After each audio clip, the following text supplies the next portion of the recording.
All right, welcome back to CMMC Unlocked. I'm Eric Marquette, and I'm here with Ruby Sturt and Paul Natopsky. Today we're diving into the CMMC 2.0 rollout and what it really means for defence contractors. Now, if you caught our last episode, we spent a lot of time on CUI and data rights. So today, we're building on that foundation and getting into the nuts and bolts of the new rulemaking.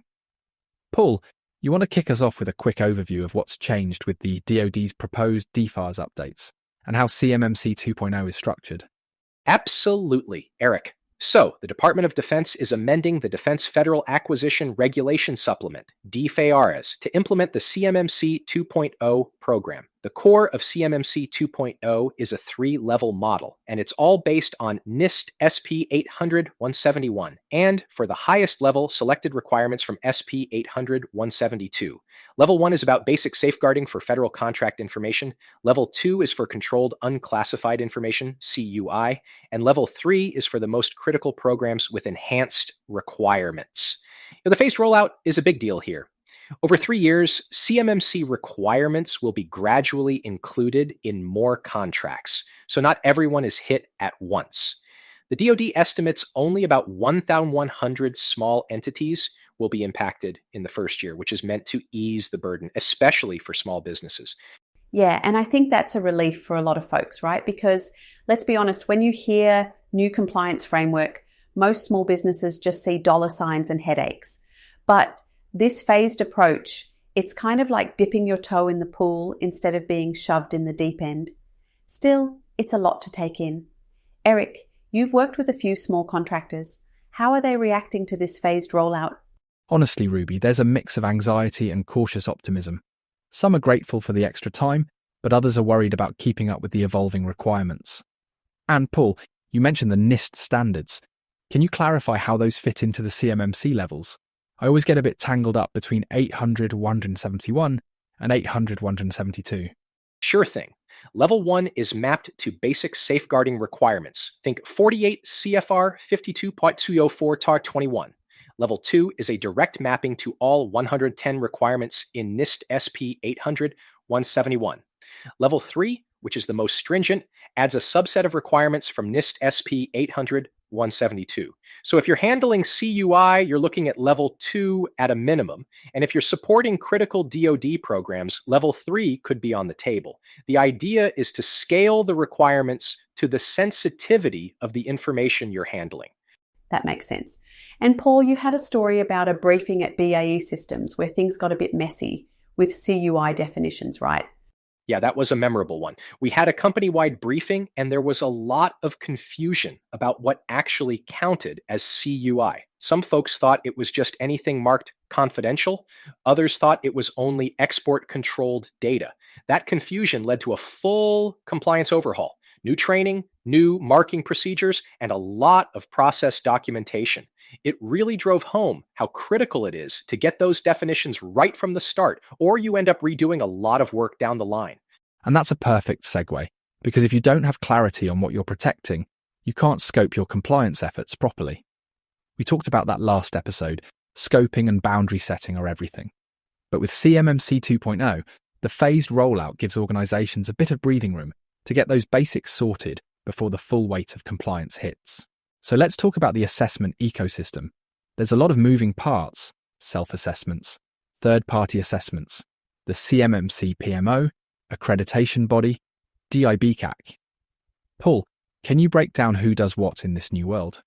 Yeah, it's a bit of an alphabet soup, but here's the gist. For Level 1 and some Level 2 contracts, organizations can do self-assessments and post their results in the Supplier Performance Risk System, SPRS. For higher risk contracts, especially those involving CUI, you'll need a third-party assessment from a CMMC third-party assessment organization, or C3PAO.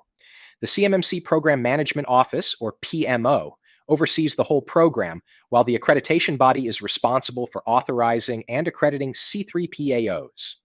DIBCAC, the Defense Industrial Base Cybersecurity Assessment Center, steps in for the highest level, Level 3, and also for oversight and appeals. It's a layered system designed to scale the level of scrutiny to the risk involved. And just to add, the accreditation body has to meet some pretty strict standards. ISO IEC 17011, 17020, and 17024, if you want to get technical. They're the gatekeepers for who can actually perform these assessments. But for a lot of small businesses, the first hurdle is just figuring out how to do a self-assessment and get it into SPRS. I actually spoke with a small business owner last month. She was totally overwhelmed by the SPRS process. She thought she had to hire a consultant just to log in. But once she found the official CMMC guides, it started to click. The guides walk you through the level 1 and level 2 requirements, and there's even a scoping guide to help you figure out what's in and out of scope.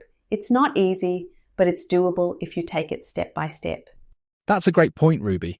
And it's not just about getting through the initial assessment, right? Organisations have to manage ongoing compliance, especially if they're working with subcontractors or using cloud service providers. Paul, what's your advice for organisations trying to keep their whole supply chain in line? It's a challenge, no doubt. The CMMC requirements have to flow down to all subcontractors at every tier if they're processing FCI or CUI. That means primes need to verify their subs' compliance, and there's not a centralized tool for that yet. It's a lot of coordination. Think regular check-ins, documentation, and making sure everyone's on the same page about what level applies. For cloud service providers, you need to make sure they're FedRAMP authorized at the right baseline, or at least meet equivalent security requirements. And don't forget, evidence retention is key. Artifacts from assessments have to be kept for 6 years. That's a long time, but it's non-negotiable if you want to stay eligible for contracts. Yeah, and I'll just say, don't underestimate the value of those official guides. The CMMC assessment guides and scoping guides are lifesavers. They're all on the DoD's CMMC website, and they break down what you need to do at each level. If you're stuck, start there before you panic or shell out for a consultant. And for anyone listening who's still feeling lost, remember, you're not alone. The ecosystem is designed to support organisations of all sizes, but you have to take the first step and engage with the resources out there. All right, let's get real about the costs and paperwork. The DoD estimates that once fully rolled out, nearly 30,000 entities, most of them small businesses, will be impacted by CMMC requirements each year. That's a lot of organisations juggling compliance, documentation, and evidence retention. Paul, what are the main cost drivers here? The biggest costs are usually in documentation, ongoing evidence retention, and the time it takes to prepare for and undergo assessments. For self-assessments, the paperwork burden is estimated at about 5 minutes per response, but that doesn't capture the prep work, gathering artifacts, updating your system security plan, and making sure your controls are actually implemented. For third-party assessments, you're looking at more time and, of course, the cost of the assessment itself. And don't forget, you have to keep all your evidence for 6 years. That's a significant administrative load, especially for small businesses. Yeah, and it's not just the direct costs. There's the opportunity cost of pulling your IT folks off their day jobs to focus on compliance. But there are some practical strategies to lighten the load. For example, the DoD and NIST have published a ton of guidance, assessment guides, scoping guides, even a hashing guide for artifact integrity. If you use those resources, you can avoid a lot of wheel spinning. And Eric, didn't you test out an AI-driven documentation tool recently? I did, actually. I tried out a tool that automates compliance record keeping for a mid-sized defence supplier.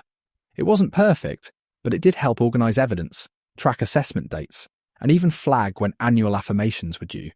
For organisations that don't have a dedicated compliance team, tools like that can be a game changer. But, as always, you have to make sure the tool itself is secure and that you're not just automating bad processes. That's a good point, Eric. Automation can help, but you still need to understand the requirements. The CMMC is all about demonstrating that you're actually implementing the controls, not just checking boxes. So whether you're using a tool or doing it manually, make sure your documentation is accurate and your evidence is solid. And don't forget to leverage the official DoD and NIST resources. They're there for a reason. And if you're feeling overwhelmed, remember, the phased rollout is designed to give you time to get your house in order. Start with the basics, scope your environment, document your processes, and use the guides. It's a marathon, not a sprint. Well said, Ruby. That's all we've got for today. Thanks for joining us as we unpack the CMMC 2.0 rollout and the realities of compliance. Paul, Ruby, always a pleasure. We'll be back soon with more insights and I'm sure a few more war stories from the field. Take care, everyone. Thanks, Eric. Thanks, Paul. Catch you next time. Thanks both. Looking forward to the next one. Stay secure out there.